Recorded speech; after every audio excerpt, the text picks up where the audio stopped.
Hey, this is Magdalena, and I am doing a redraw of this old piece from 2014. It is of Dimitri Belikov. This is the redraw I did of it last year. I wanted to be like one of those cool kids that redraws the same thing every year. So here we go. Dimitri Belikov, if you don't know, is a character in the Vampire Academy series. Which sounds horrible. I know the name is so bad, but the books are so good. And the movie's really good too. You should check out the movie. So Dimitri is a 6'7" half vampire who is a bodyguard and is obsessed with cowboys. He's also from Russia, Serbia, I believe. And he's the main love interest.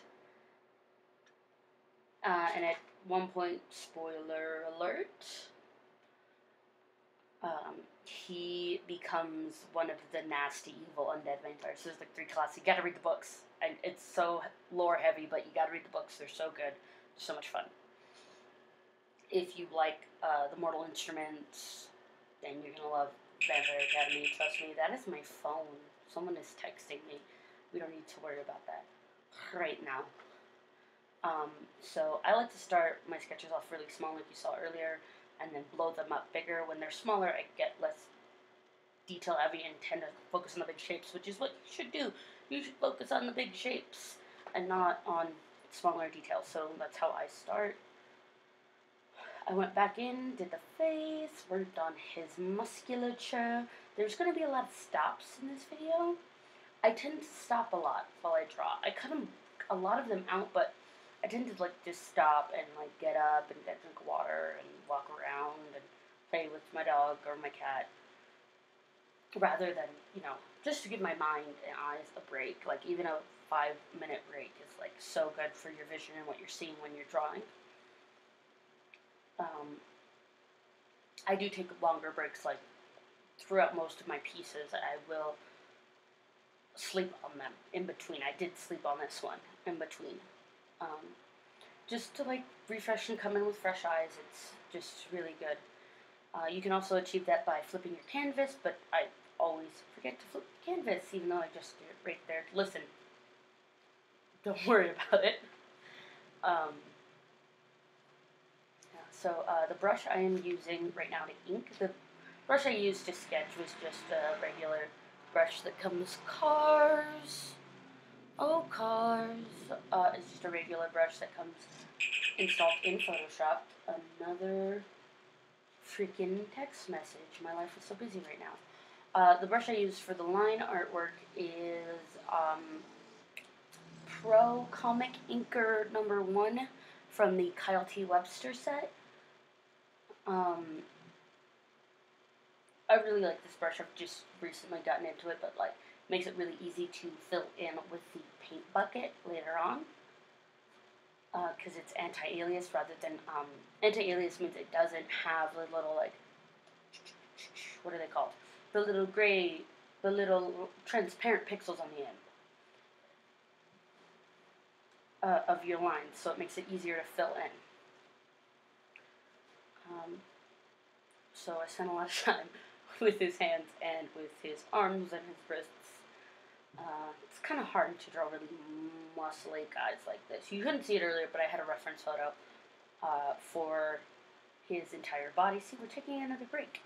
For his entire body, it was a boxer who had gone up against Canelo Alvarez, who is the only boxer I care about. I'm going to say I'm new at this. His face and his hair gave me trouble. I'm usually really good with faces, but there was something about his far eye that was causing issues for me. And coloring is really difficult.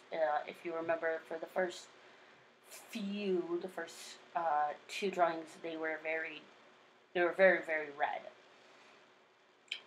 And so I started coloring it in like I would normally color a regular, not super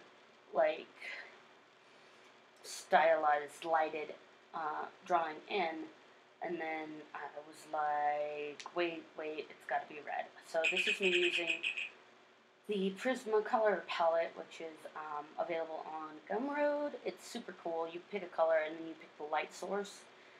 And you can pick a couple different light sources and it'll give you that color and that light source. I'm still having trouble learning how to use it. However, so this is me trying out a bunch of different coloring styles, which I tend to do, especially when I don't know what I really want to do, is I will just color it in a couple different ways.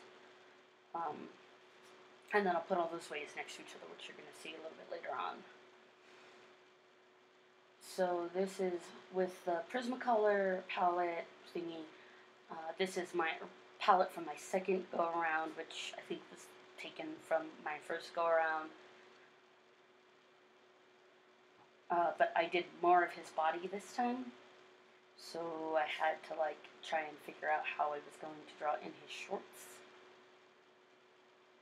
So this is going to be me putting all the color palettes that I came up with together and trying to figure out what I like best, and I put a bunch of notes together, and then I created a third color palette with these notes. I took a long break. I took like a 2-hour break here.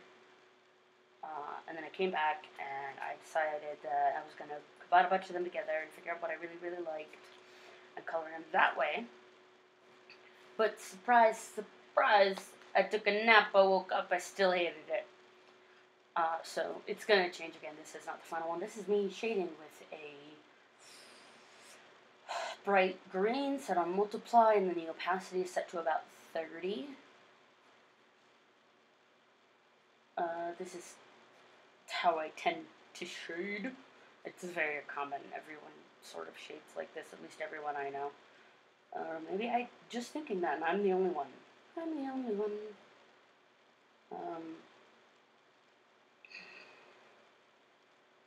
Boy, this is a long break. You want to? Okay, there we go. Come on, Maggie, do something.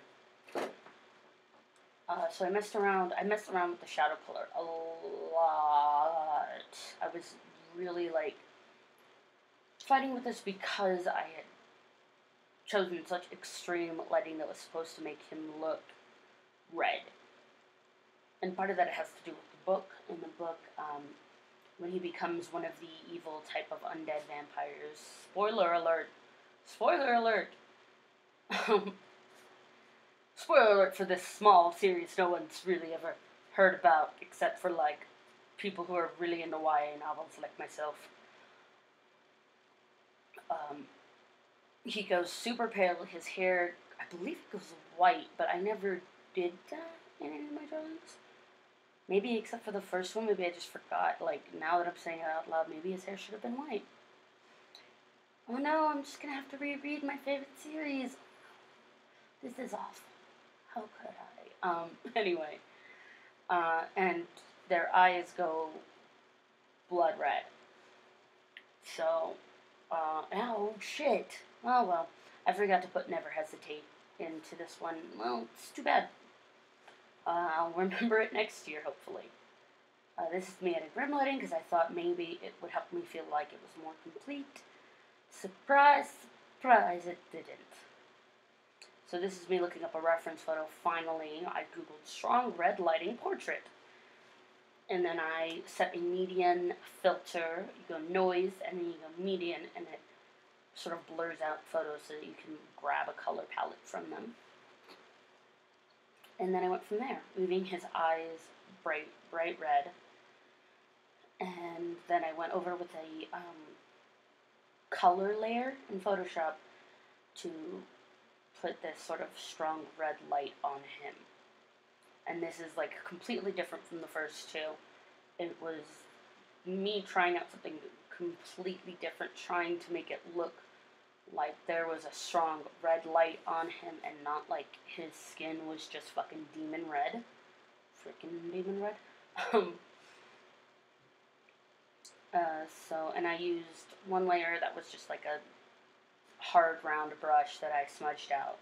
And then I used Big Wide Softy from the Quile 2 Webster set because it has a nice texture to it. They were both set to color mode, color blend, whatever.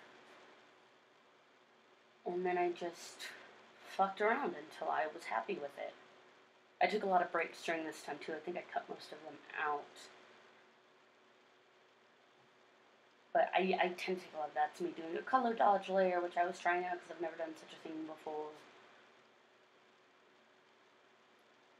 That is a texture layer, and then I go back in and I play around some more with what's going on, making his eyes look more fearsome and red.